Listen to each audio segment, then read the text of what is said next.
Well, during COVID, I was working as a data scientist, and I was working on predictive modeling. So making predictions for humanitarian crises in particular. Originally, I was working a lot on food insecurity, and then COVID hit, and we started making predictions related to COVID-19 in countries where there's already experiencing humanitarian crises. And particularly, I was very interested in vulnerability. So predicting areas of vulnerability, different kinds of interventions for COVID-19. For example, in Yemen, where they already had food insecurity and famine, or in South Sudan, or things like that. And one of the things that really struck me was that it was really almost impossible to think. I had 2 young children at home. And during COVID-19, we didn't have any support, like many families. And so my children were 9 months old and 4 years old. And I wanted to be really part of the response and recovery and leadership, to finding solutions for this issue, for what was happening to the world. And it really struck me that how difficult it was to do that, because of the immense care work responsibilities that I had to do. And I started writing the book thinking that, we talk so much about needing women in technology, needing women in leadership, and why are we not there, and why are we not present? And I felt like not just myself, but many other of my peers and my friends that were kind of in similar situations with very small children, we felt very muted. We felt like we just couldn't do it, because we had all day we were taking care of children and doing the video lessons and trying to give them fresh air. We were in Montreal and the parks were closed, so we had to find other ways of getting them activities. And so we did our contributions to the pandemic and to technology at night. And we all stayed up, until 3 o'clock, 4 o'clock in the morning, trying to write code and think of solutions and so on. And so that just, woke me up to some of the distributions of gender roles and the issues that we still have in our society. And I wanted to write about it. So, the book is really amazing. Highly recommend it to everybody. But it tells personal stories and personal narrative in with this really pretty profound look at the structures that we're living within, but told through a narrative. Were there surprises that came up to you when you were writing the book? I mean, were there things that you actually didn't see once you were looking for these structures? Well, I think I chose to do a bit of a personal narrative. One, because I think it's more interesting to read when you read nonfiction, to have it a little bit more personal. And I also think that gender roles and women's rights and gender in society is a very intimate thing. So even though these are issues that we work on all the time in global governance, it's very personal, and each person in the world has their own relationship with gender. So I think one of the things that really struck me while I was writing the book is that I did interviews, not just with women, I did interviews with men as well. And many men that I spoke to really provided the other side of the distribution of gender roles, which was the lack of support that they felt, being men wanting to engage in either care work or like paid care work, such as midwifery or nursing, or even social work, or just being engaged with their own children or in other types of care. And so it made me realize that often when we think about the distribution of care work, we talk a lot about one side of it, which is the side of having women enter the public sphere and giving space for women in that sphere and of leadership. But I feel like the part that's less discussed is the other side, which is allowing and opening up the home and the care sphere and the private sphere to men, to allow for this more fluid distribution of labor and of roles in our society. Yeah. So do you think that's one of the main barriers to change, or is there another sort of space that you think we Well, should be? I mean, this is a big barrier. I think the book is about AI, and so, or rather, gender roles in the age of AI. So, as having worked as a data scientist, one of the areas that I started working on more in the last couple of years is AI and digital policy. And it's actually really different. I mean, building tools, writing algorithms, working with data is a completely different sphere as working on AI policy. But it kind of, a lot of people working in AI and in data science have transitioned because it helps to have a kind of in-depth understanding of what AI is all about. And one of the areas that I started working on a lot is the idea of gender biases and gender risks in AI. So now I do think that there have been a lot of discussions about it. 3-4 years ago, when I started writing about it, it was really it wasn't very known. And the basic concept is, which you work on a lot, is that AI tools are trained on historical data. And this is particularly the case for generative AI tools, which now have exploded everywhere. But it's also the case for any kind of AI. That's typically how AI works. And when it's trained on data that's not curated well, it tends to be trained on data that amplifies historical marginalizations and stereotypes and so on. And so women run the risk, and every other group that has been marginalized in our society run the risk of being discriminated against. So when an AI tool has an output that is inferior for women than for men, for example, this very well-known example of AI algorithms used in hiring that automatically eliminate women just because they're women. So there's also stereotyping, which we see a lot in in generative AI, which we've talked about a lot. And then there's a general idea of exclusion. So when women are not part of the development and the design of the tool. The part about exclusion I talked about as the main motivator for writing the book, feeling like, well, no wonder women are not part of building these tools. It's almost impossible. If you try to write code with a baby climbing on your back, like, it's so difficult. It's impossible. So these are the kinds of things. And so the importance now is that our world is really turning to deploying AI tools in all these different sectors. And if we don't think about the impact that this could have on women's rights, my worry is that we could actually regress all on the progress that we've made over the last decades. And that's kind of one of the big risks that we have now in not looking seriously at this issue. Could you tease that out about why you think it could be regressive instead of progressive? Well, so for the discrimination part, so basically the way it works is that a tool used, an AI tool can be used in hiring. So you can use an AI to sort through resumes and provide a long list for the hiring manager. One of the millions of uses of AI.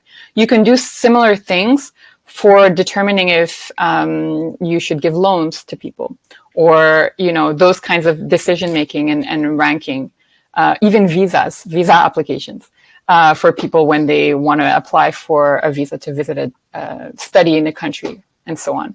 And so one of the things that have come out is that the certain features that were used to determine whether a candidate would be hireable or not were linked to gender. So this came out in 2018, and unfortunately, it hasn't been addressed in a convincing manner yet, but which is shocking to me. But basically, what had come out is that Amazon was using a hiring algorithm that basically broke down the resumes into little word snippets. And then these, it would pick out words and keywords and so on, and then rank the candidates. And when women had women-related terms in their CV, like captain of the female football team, or having gone to a historically female college like Barnard College here in New York, or Smith, which is actually where my grandmother went, incidentally, they would be eliminated. And so that is a clear example of discrimination in AI. And there have been discussions about this happening, for example, in loan attribution. So all other variables being equal, women receiving lower loans financially than men.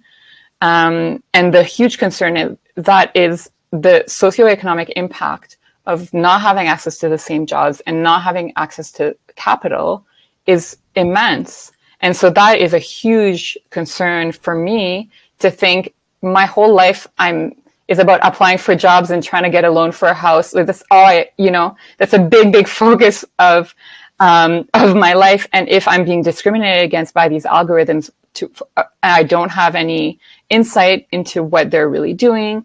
And the impact is really huge. The other one is stereotyping. So I think many people have seen this recently, but you use generative AI tools and they propagate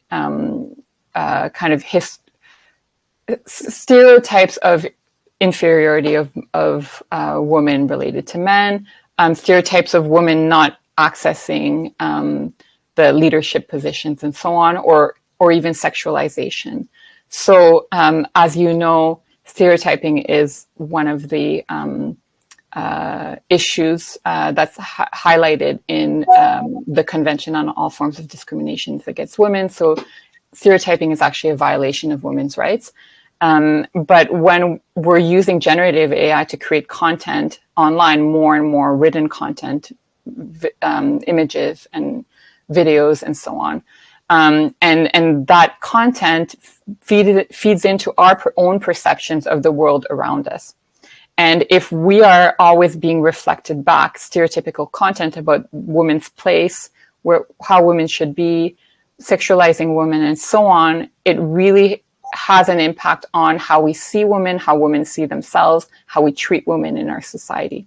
And so for me, this is also a really big concern. And the two together, I think, kind of need to be urgently addressed. And I still think that we have a lot of work to do to raise awareness in that domain.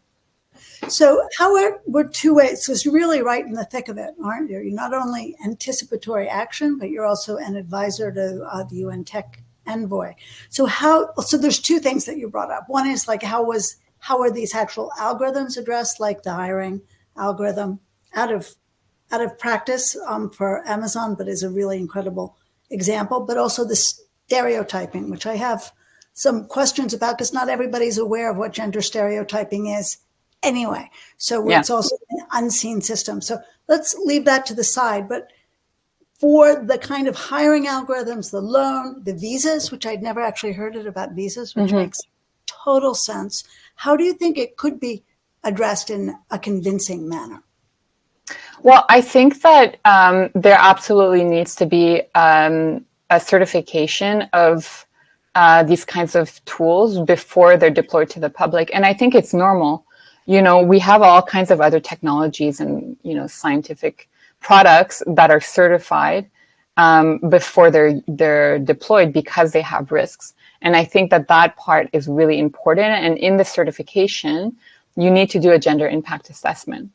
And so, unfortunately, you can't just write some code and an AI tool on your laptop and just make it publicly available. And that is a really big gap, because having worked in data science, when we were doing stuff like this in 2015, 2016, it's not that long ago, there was complete freedom for developers to do whatever they wanted.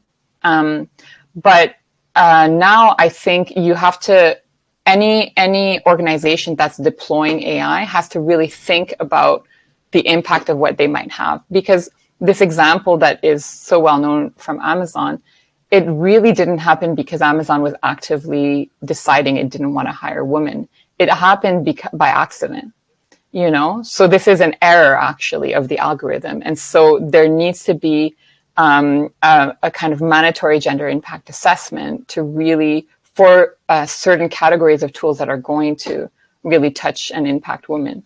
So there are applications of AI that might not fall under that. For example, if you're using AI to detect errors in parts manufacturing, maybe there's no gender component to that. But when there is, especially a kind of human interface or an analysis of people's data, I think that's a really, really important part. And so that's the area for discrimination. For stereotyping, I do come back often to this, to the CEDAW, because I do think that we often, and I mean, you might have your own opinions about this, but we often talk about stereotyping as something of a matter of opinion. But actually it's listed in the convention. It's in Article 5.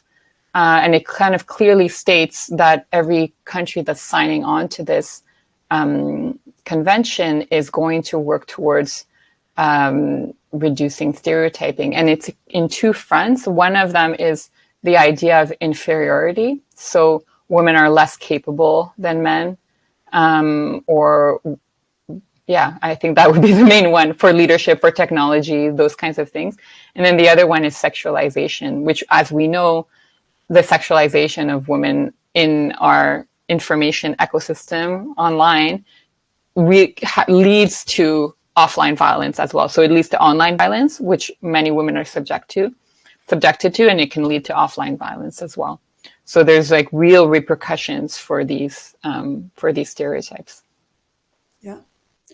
I'm also, recently been very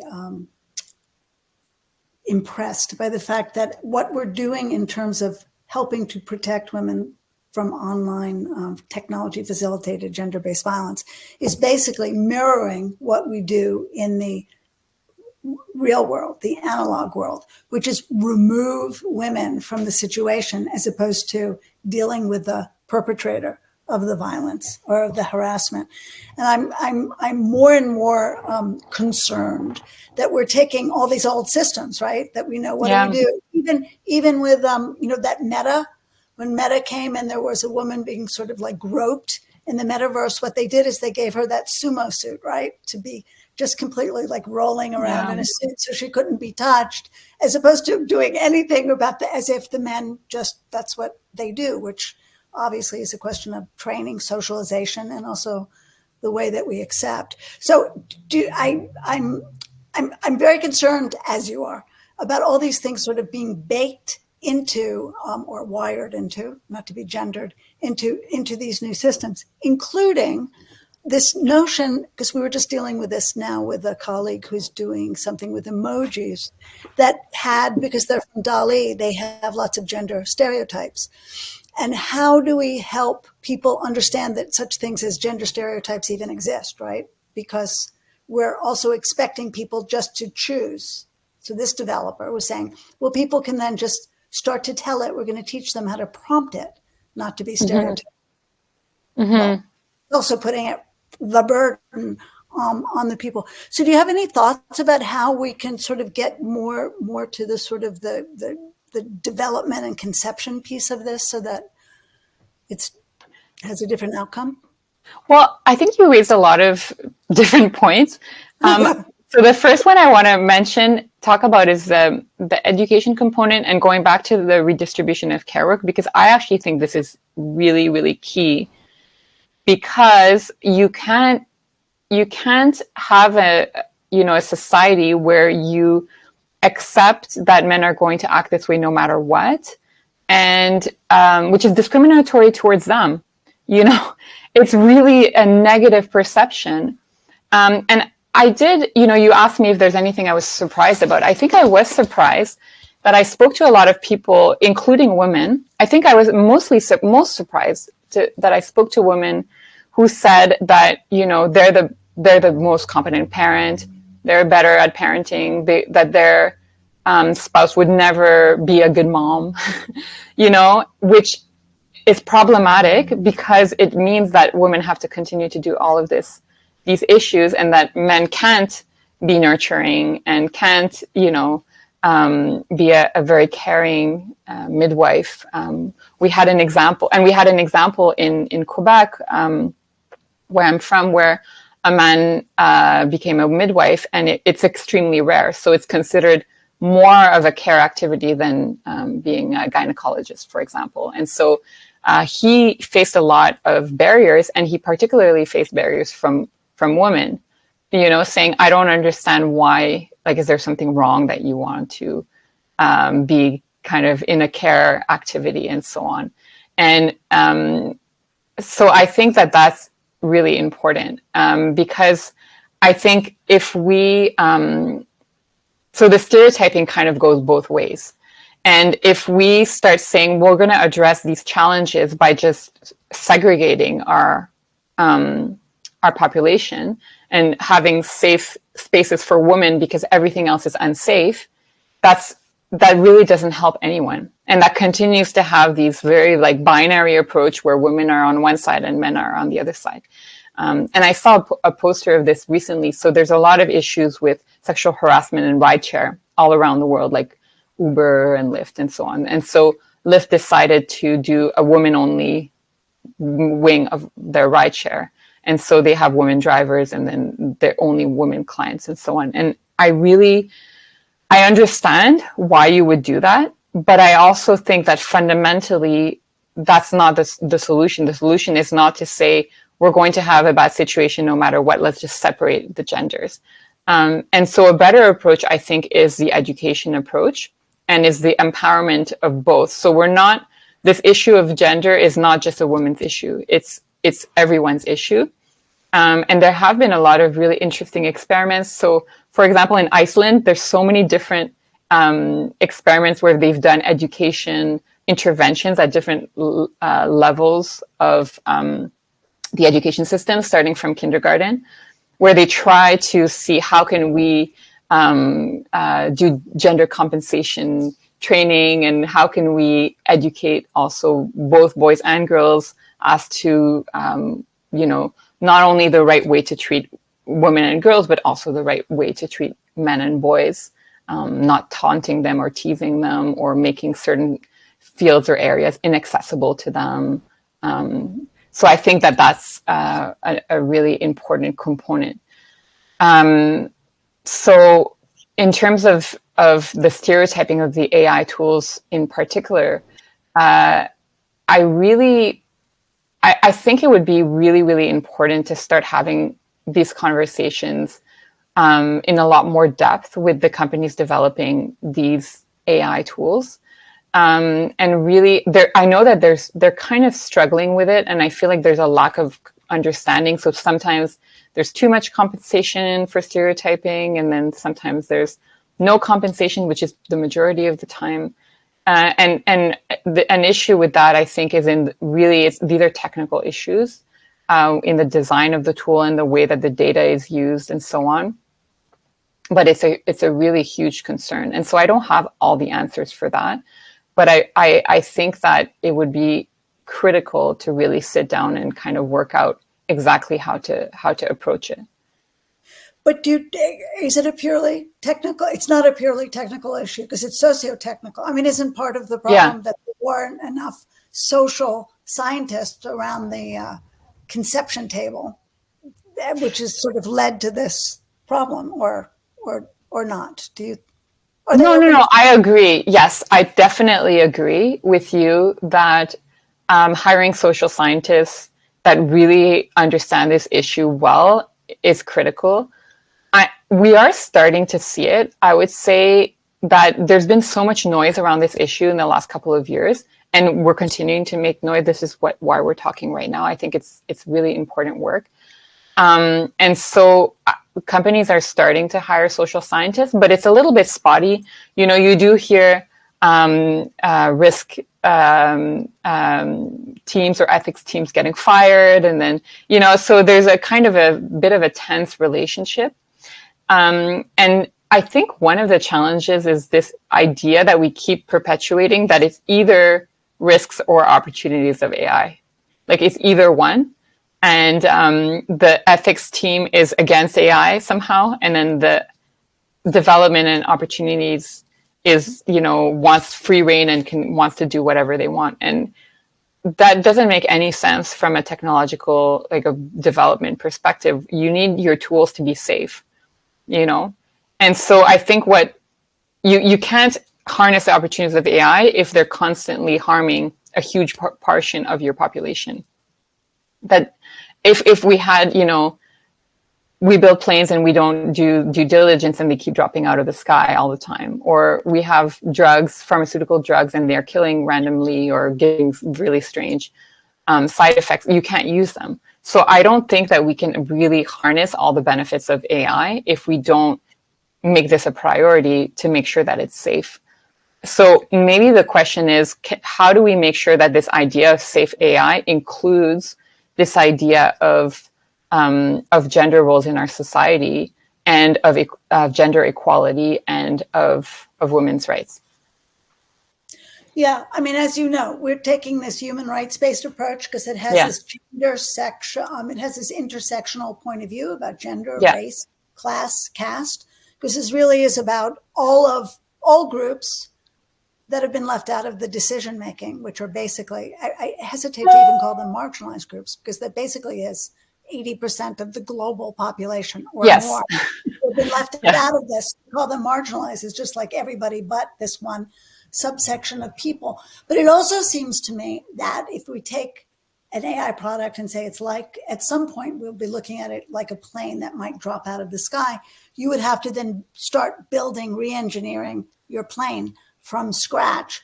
And so this idea that it's a little bit too late, we're already moving fast and we have to like keep on breaking things and just like moving forward, that because it's too late to sort of go back and fix the data and the models that are underpinning this, I think is actually not going to turn out to be the case.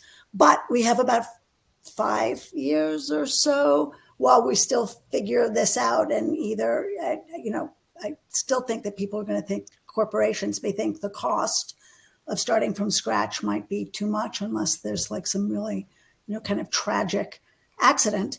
And I don't think that gender stereotyping, sadly, although I'm sure everybody that's on this call and is listening to this would think of it as that, because you are excluding women and large swaths of the population from economic opportunity, but may not be thought of to be like, a cost for a corporation. So I don't know. So there's two ways to look at this. One is like I love this idea of certification. I totally agree. And I think also to certify not only the actual application, but also the people that are using the application, right? So the people that are making it, that are the developers, people who are selling it, but also the people that are then buying it for their management, and then the middle management itself. I think everybody needs to be trained to be able to sort of question the AI or a decision that's been handed to them so that it's more assistive.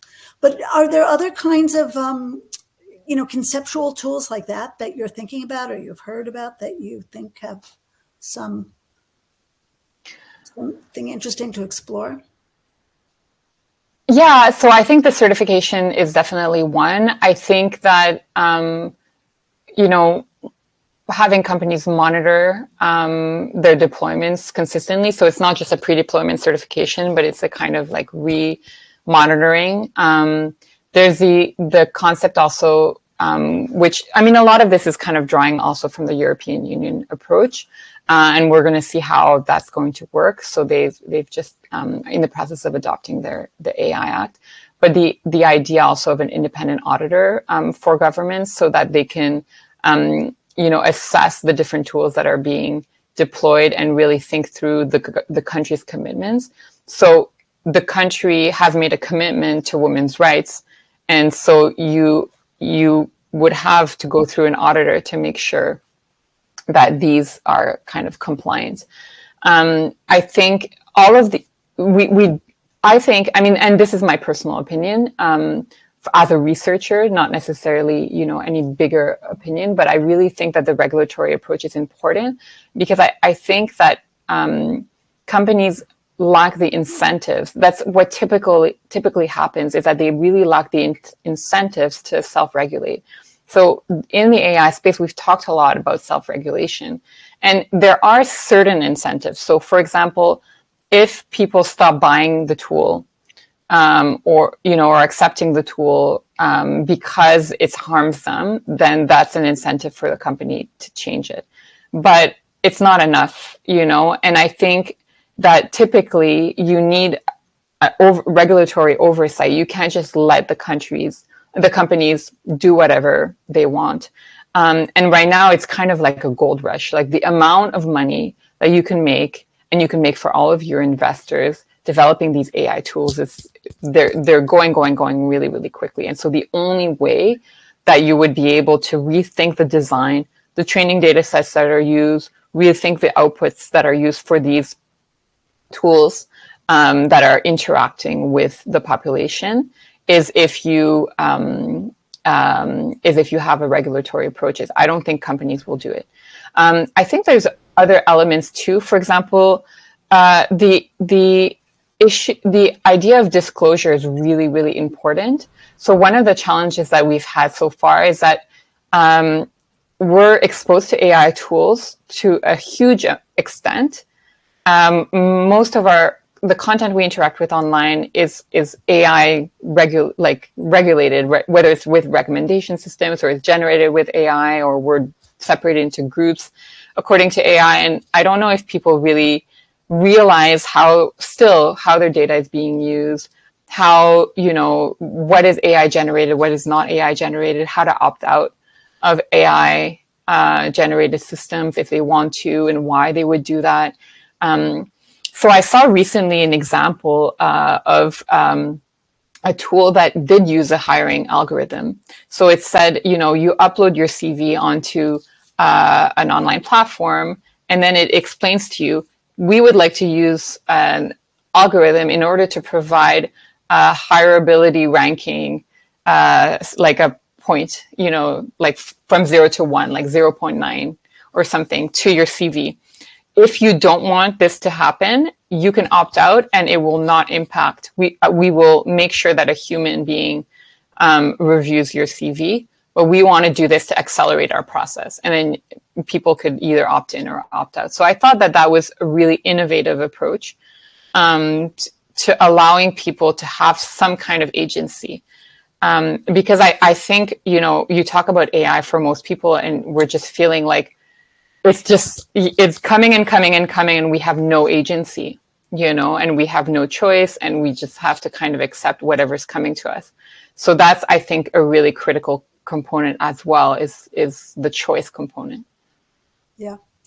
And I think in terms of incentives, right? Because there aren't a lot of corporate incentives. We see this with social media. I think we could also incentivize companies to come up with new approaches like the one that you just outlined, so that people really are thinking through that. But they need to be incentivized, and also this idea of agency, right? Because I think we all have felt a little bit like this idea of the existential risk of AI is a bit of a false flag, because it distracts very much from the immediate dangers. And that's the reason why, if you're concerned, you couldn't be concerned about both and be working on both. But there is, and there's a lot of poo-pooing of the immediate dangers in favor of looking at the sort of the great big sort of, disaster movie dangers, which is kind of interesting. I wonder what, and maybe later you'll tell us what that tool is if you don't want to say out loud now, because we'd love to be able to include it in our toolbox as a best practice, because it's always really hard to find best practices, and we're looking for them sort of all day long. To try and steer people towards the pro-social part, because all of us really love tech. We just want to make sure that it's used to help people, and we know that it can be used in that way. I wonder, again, I want to just go back to this sort of moving with these huge data sets that we're just devouring all the time. Do you think I mean, how is there mitigation that's possible? Is there debiasing that's possible, or do we have to start from scratch? It's a good question. I've been experimenting a lot. I use generative AI tools all the time, and I'm trying all kinds of different things with it. I don't know. There's still a really big gap, between the hype and the way it's communicated and what it's able to accomplish. And so it's difficult to say because I honestly never would have expected this, and I don't think any of us that were not working specifically with some of these companies would have expected the quality of the tools, 3-4 years ago. But we also don't really know exactly where it's going. So for a large language model, the argument and the other kinds of models that are used for video generation and image generation is that you need the maximum amount of data possible. So the argument is that, well, the majority of the population, world population that's been excluded is not represented. And so there's always going to be these kinds of issues with those groups, including women, including people of color. The more outside of this kind of Silicon Valley circle you are, the less represented you are in these data sets. So then it becomes, linguistic diversity. The billions of people that don't have access to the internet, don't have data collected about them, they're not part of this. So it's really immense. So one of there's many possible responses, and maybe they're all connected. One of the responses is collect a lot of data from people, and then the AI generated models will be able to use that data.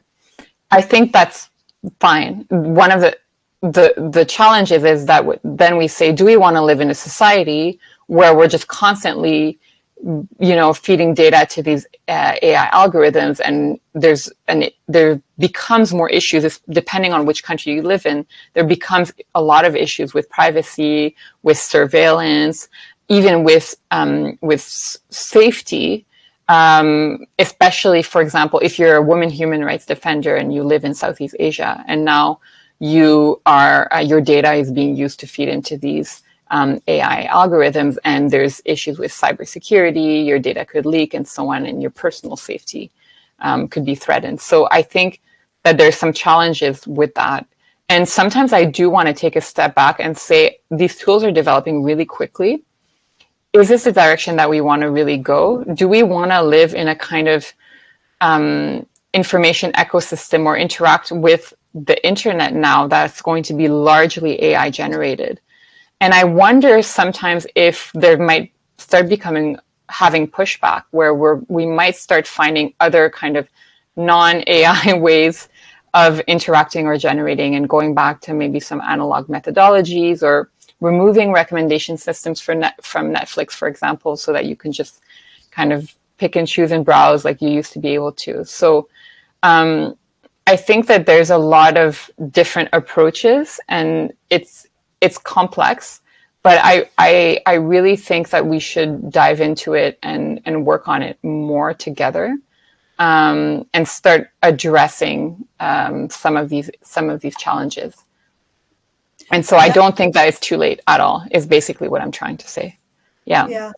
I think strangely, the way that tourism is going, where the more elite, the more expensive the vacation, the more disconnected from the internet it is, right? So it's like the luxury will be not being connected. And I can imagine that a lot of systems being automated for public infrastructure reasons, then people who are like less economically advantaged may have to live in this kind of permanent data evolution world where they're always providing data and it's sort of spewing back at them, and others are able, as we know now, able to opt out. If you do public services, you can be off the grid, but that there's going to be sort of there's a socioeconomic cost to that. So, well, AI is not a monolith. Like, it's so many different kinds of technologies, and there are, again, going back to the European Union example, they selected unacceptable uses of AI. So they selected some uses that they think we shouldn't be using AI for this. And I mean, we can do this. We can expand that if we feel like a technology or an implementation is not ready. You know, I did find that working in AI in predictive analytics for humanitarian crisis was really helpful. You know, I thought that that's a really good use of AI. Again, we need to be careful and be responsible about it, but I wouldn't say that we should eliminate that use of AI. And I think even for generative AI, you know, there might be certain uses. But I think we do have to be kind of careful and cognizant of the fact that, yeah, AI is just talked about. It's a term, maybe it's a wrong term, but there's a lot of different implementations. And so if we think about it that way, we might be able to pick and choose a little bit more where it should be deployed. Can you talk about where the predictive analytics was useful in the humanitarian work you were doing? Yeah, so so AI is really good for just going into a lot of depth when you have a kind of mixed and various data. What we used it for is we were trying to understand what are the main humanitarian needs of different populations based on different factors.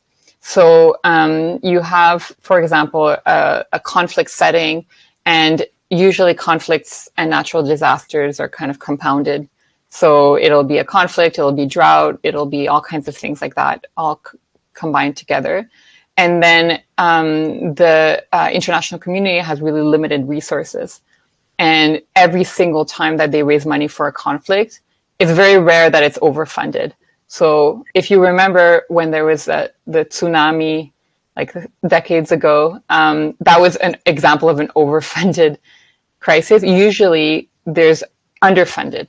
So usually there's the UN says we need, you know, I don't know, $10 million or more to address this crisis, probably a lot more.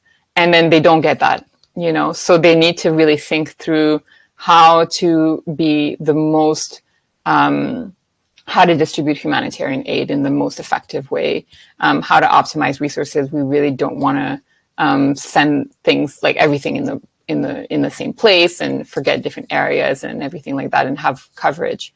And so it was really helpful in trying to predict where people would be most impacted and what they might need.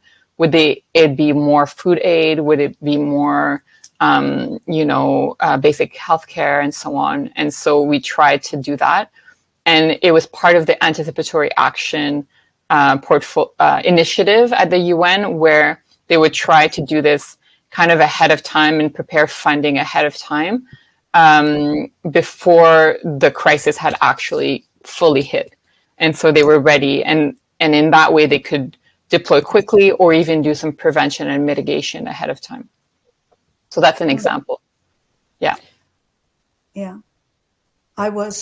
Yes, this can be very powerful. I remember, I've been doing this long enough. I remember when SMS was like a really big thing in the Haiti earthquake. Yeah. And the IFRC guys figured out that people could text back, and they're saying, we'll send you rice pretty soon. And they're like, we don't need rice, we need diapers. Right, exactly. And indeed, and the thinking had been, of course, and also they had nothing to cook the rice on. It was like a really kind of useless aid thing, but that had been the traditional package when you're saying you have a young population and you have a lot of young parents and you need diapers, right?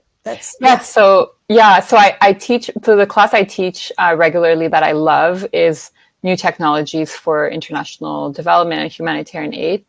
And this is exactly the example is when mobile phones started being used in humanitarian crises, where you would have people that are affected by a flood or other disaster, and they would be completely out of contact. And so the humanitarian community would really be struggling to figure out what they need and how to intervene.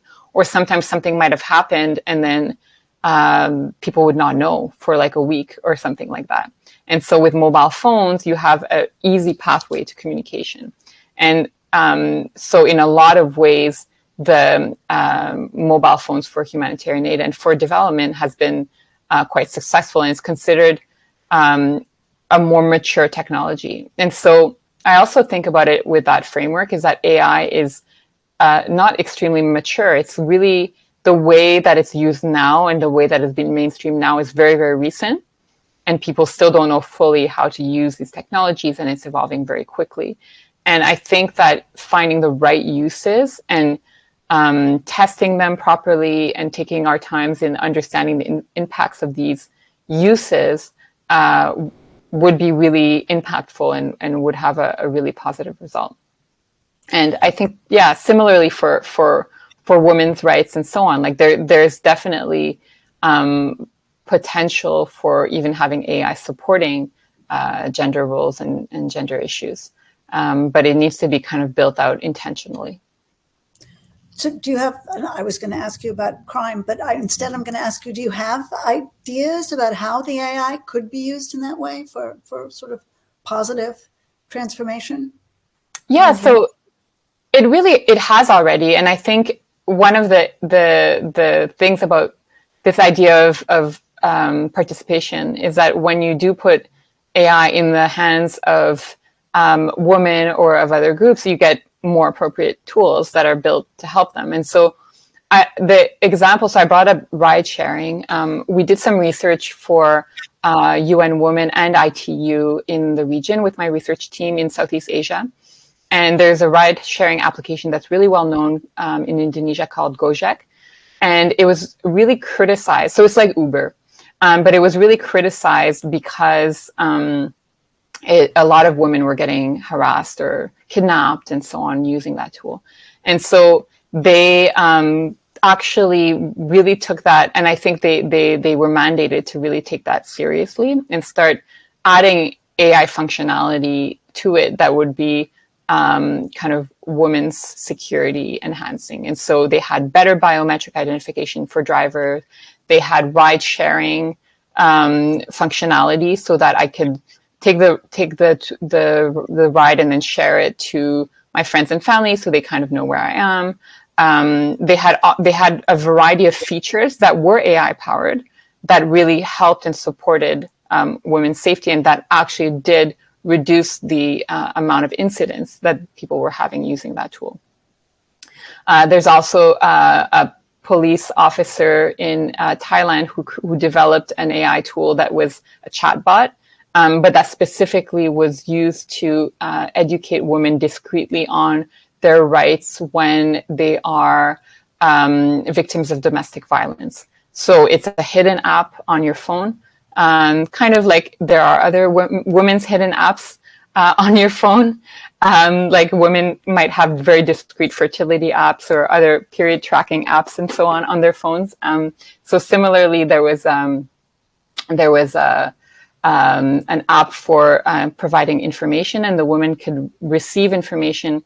You know, should I go to the hospital? What evidence might I need? How do I contact police? You know, what are my choices and my options in the case of domestic violence? And so that was developed by a woman police investigator in Thailand. So these are just some examples. There's many examples like that. Yeah, they're fabulous. I'm also wondering, I suppose the next mature step would be tools that aren't about protecting us from violence, but sort of are moving us forward in the system. And that's been really hard to sort of to tease out, but I totally agree with you. And we have, of course, a colleague that's done the Safer app in the Manila transit system, which is also all about how to empower, powered by women is what it says, empowering women, empowered by women with those ideas. And I totally agree that it has to come from people in a community that see a need. Yeah. Which is what makes these things really so worthwhile and so interesting. So what do you see then at the end as we sort of nearing the end? I'm asking people for questions, but we're everyone's being quite shy today. Where you see the main levers for change here and the main opportunities for us? There might be low-hanging fruit and there might be some sort of more visionary grapes that you want to get to, but we have some levers that we can sort of play on. Okay, so my wish list. One is recognition. So I I think that there are many women in the field. We say that there's a lack of women in the field, which is fine. It's fair, but there's also many women in the field. Because often we say there's 30% of AI developers are women. That's actually a lot of people. And so one of the challenges is not just having women enter the field and this kind of narrative that, oh, women are not in AI, like why? Maybe they're not interested or they're scared. But actually they're not getting recognition. So are women being supported? Are women being promoted? That's, are women being recognized as the grandmothers of AI, for example? It's an issue that comes up a lot. The amount of immense contribution that women have made and leadership that women have made in the field of AI that is completely ignored when, a newspaper like the New York Times publishes the 10 top people in AI and there's not a single woman on it, whereas women invented AI, like Ada Lovelace was the first programmer, like those kinds of things. So I think it's really important to think about how are we going to recognize the women that are there. And one of the amazing things has been, for example, the Women in AI Ethics Initiative that provides a ranking every year of the 100 women in AI ethics, like those kinds of initiatives that really highlight the work that women do. And then that also makes sure that they can be promoted in positions of leadership and that they're supported and so on. I think that would be really fantastic. Kind of connected to that is this issue of venture capital funding. So women really struggle to get venture capital funding. In the United States, I think only 2 or 3% of startups that get VC funding are women-owned. And I think that's a really big issue. And I think one of the challenges is this, again, going back to the stereotypes, is that a lot of research has shown that when women turn up and they have maybe a different way of communicating or were socialized differently and so on, they're not receiving the same amount of funding. They're not trusted as much by VC firms. Also because VC firms are typically still, it's like a loop, right? They're controlled by men who are not understanding or seeing the value in what women are bringing to the table. And so that for me would be really important, is to really kind of open up the leadership. So I think that would be huge. And then I think any kind of either global or national governance initiative that we have on AI, because it's happening right now, the issue of gender impact assessments, the issue of tying AI development to women's rights really closely, and to making sure that we are complying with already established women's rights, and that we are adapting women's rights and human rights frameworks to AI. So that's a really, really big, should be a huge priority, actually. And so I would say that if I could have a short list, I would focus on that. I think it would actually do a lot. Wow. Amazing. Amazing stuff.